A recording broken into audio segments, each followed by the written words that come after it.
Welcome to the Allen Eagles Fans Club AEFC Finally Friday Football Podcast for 2018. Week 4 of 16.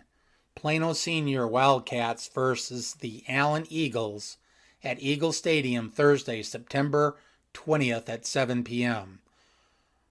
The date was moved up one day to the possibility of thunderstorms Friday evening. A couple of housekeeping notes. We have added bookmarks to the comment section of the YouTube page. You can use that if you want to skip to certain sections. I also want to introduce myself. My name is Scott Walton, and my family and I moved to Allen in 1994. Married, wife's name's Bonita, for 31 years. We have a son, Aaron, that graduated in 2010, and a daughter, Rachel, who graduated in 2012, both from Allen High School. I won't take the time this week, but by next week I hope to share my journey of becoming an Allen Eagles football fan and why it was delayed by 11 years. What happened last week? A very humid night last Friday at Buddy Eccles Field with the Allen Eagles matchup with the Coppell Cowboys. I mentioned it in my podcast last week. Although it's rather spectacular to see, I didn't think the practice of spraying baby powder into the air was still allowed. Several stadiums have that as a prohibited item. Several years ago, Allen students did powder at the kickoff at Hebron. Smaller scale, of course, but I was downwind and it was hard to breathe. If it's talc powder, it's very irritant to the lungs. If it's pure cornstarch, it's slightly better, but they recommend not breathing it. Friday, it hung over the Coppell student section for several minutes. On the game's opening possession, Ryan Hurt had rushes of 7 and 13 yards, and Blake Jackson hauled in a 29-yard reception. But the drive stalled in the Allen end and resulted in a missed 43-yard field goal by Caden Davis. On that 29-yard pass play to Jackson, there was clearly a missed coverage of two Allen players that left Jackson wide open. The Cowboys then stuffed the Eagles on a fourth down just across midfield, but were unable to take advantage when they fumbled the ball right back to the Eagles on the ensuing play. The next two possessions were one first down and punt for both teams. On Allen's third drive, there were 4 first downs, all runs with Grant Robinson getting around the left edge untouched for a 29-yard touchdown. On the next two drives, the teams traded 3 and outs. On the Cowboys' next drive, it was a 3 and out, but with a punt shank by Davis of only 15 yards. To make matters worse for the Cowboys, 46 clearly took exception to the blocking of Nick Boone and threw several punches. Kudos to Nick for showing restraint not to fight back. With the Eagles already on Coppell's side of the field after the penalty and the ejection of 46, it took 4 run plays to score on a Selden Manning 29-yard touchdown run around the right side. Selden clearly put on the Jets to get by a Cowboy tackler trying to cut him off at the sidelines. The score at this point was Allen 14, Coppell 0. Boy, it's sweet to see Selden back to 100%. After an Allen Eagle 15-yard penalty, Coppell had a 3 and out. The Eagles had the ball on their own 18-yard line with about 2 minutes left in the half. After a pass and a run, it was 3rd down and 5. The thinking in the crowd was Allen was going to be conservative, but surprise. Grant Tisdale hit Elijah Fisher in stride over the middle, and after he picked up 2 great blocks, he rumbled for a 60-yard pass play. It looked like a young Jason Witten out there. Allen scored on a Tisdale 5-yard run, capping a 7-play drive, leaving just a few seconds on the clock. It had been raining off and on during the first half, but just after the kickoff to Allen, they announced to clear the field and leave the stadium.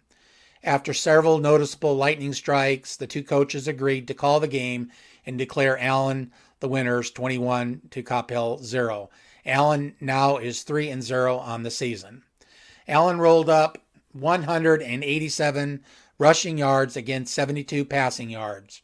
Selden Manning led the way with 14 carries for 84 yards and a score, while quarterback Grant Tisdale posted 60 yards on 9 attempts with a touchdown, and Grant Robinson chipped in a 29-yard touchdown and finished with 37 yards. Tisdale threw for 72 yards on 7 of 9 passing. What's ahead this week? The last time the Wildcats beat the Eagles was in 2005. In 2012, November 9th, the last game of the district, Plano squared off with the Eagles in an exciting game at Eagle Stadium. Although there was no district crown on the line, Plano scored late to get into position to tie with an extra point, but they rolled the dice on a failed 2-point corner fade. Allen went on to capture their second state championship, and Plano lost their next playoff game. So far this season, Plano is 1-2 on the year in non-district. Close loss to Hebron, 28-27.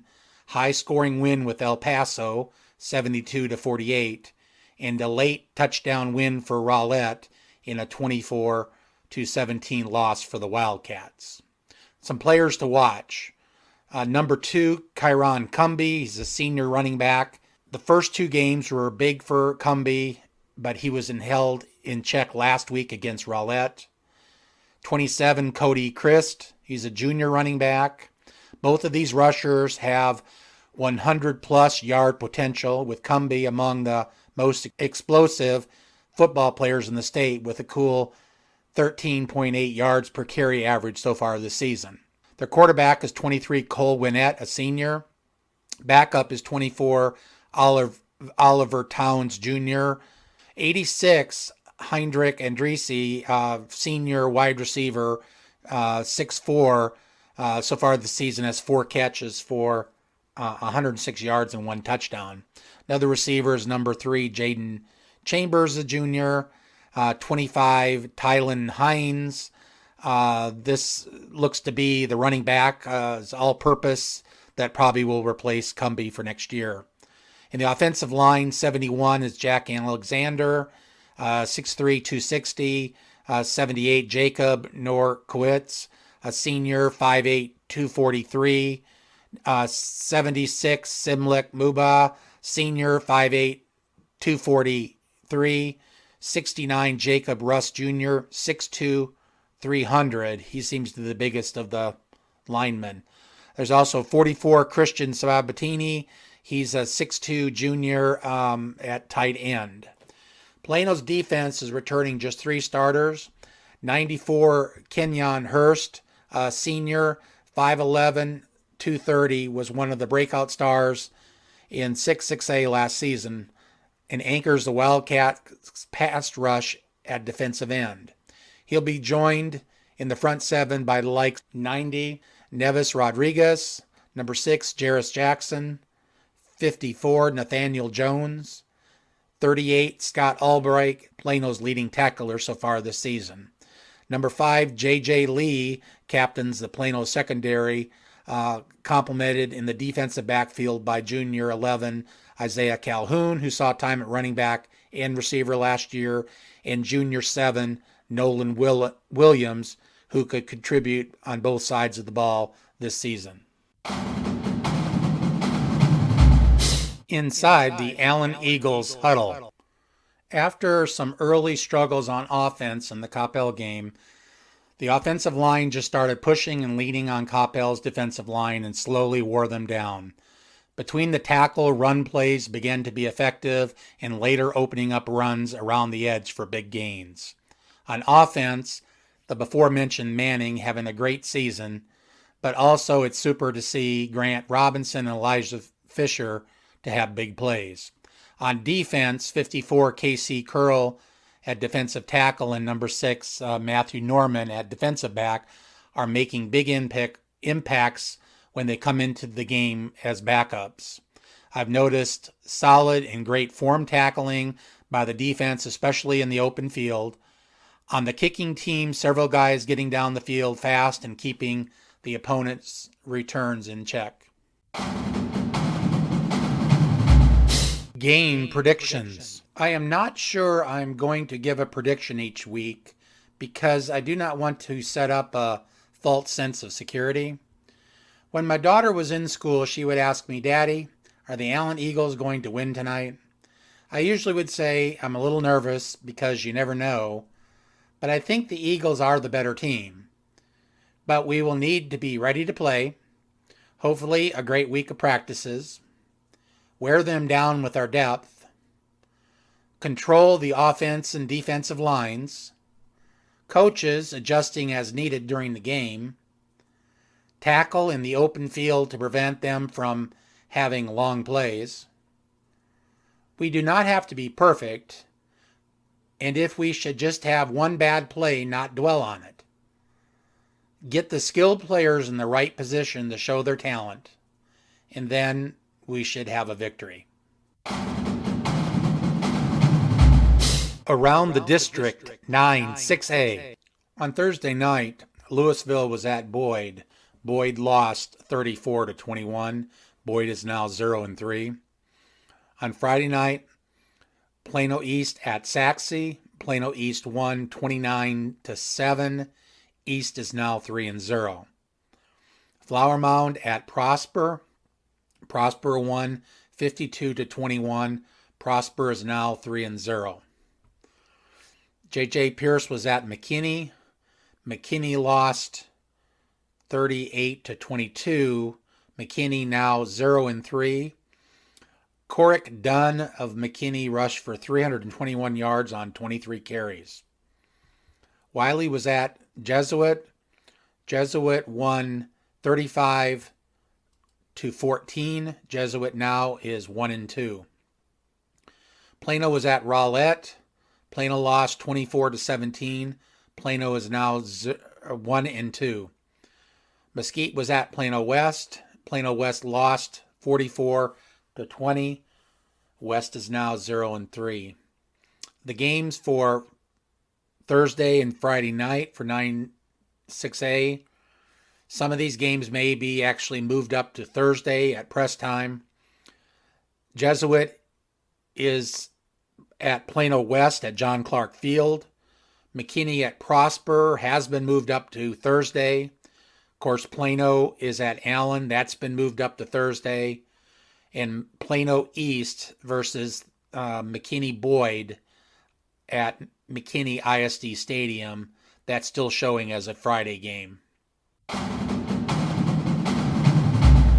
Sub-varsity information and results. Because they moved up Thursday's varsity game, the JV and freshman games were to be rescheduled at some point in the future. Sponsors and shout-outs. A shout-out to the Pickle Roofing Old Coach pregame show. They have great information each week directly from the coaches. It starts at 6:30. And even if you're at the stadium, remember to bring your earbuds and listen on your smartphone. Reminders. Stand up and make noise when Plano has a 3rd and short. Let's be an intimidating crowd Thursday night. We know we have made a difference in the past and helped our team by being loud at the right time. We are so much louder on the road. Sorry to be so harsh to the Eagles season ticket holders, but this is not a country club or just a place the Escadrille performs. It's a privilege to have a reserved seat to one of the best high school football teams in the nation. Let's collectively make a better effort at home to get those people around us to cheer louder and louder each week for our Allen Eagles football team. Motivational Reflections. A champion is simply someone who did not give up when they wanted to. Tom Landry, Dallas Cowboys. Final thoughts. If you have any comments, questions, or topics you'd like us to bring up on the next podcast, comment below the video. Thanks for listening to the Allen Eagle Fans Club podcast, Week 4, Go Eagles!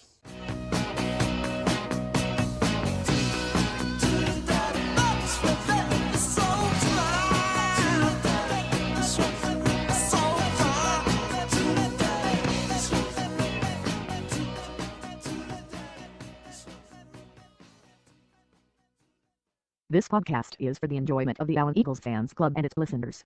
We are not associated with Allen ISD, Allen Athletics Program, or have any direct knowledge of what is presented in this podcast. We gather information from public media, watching practices and games.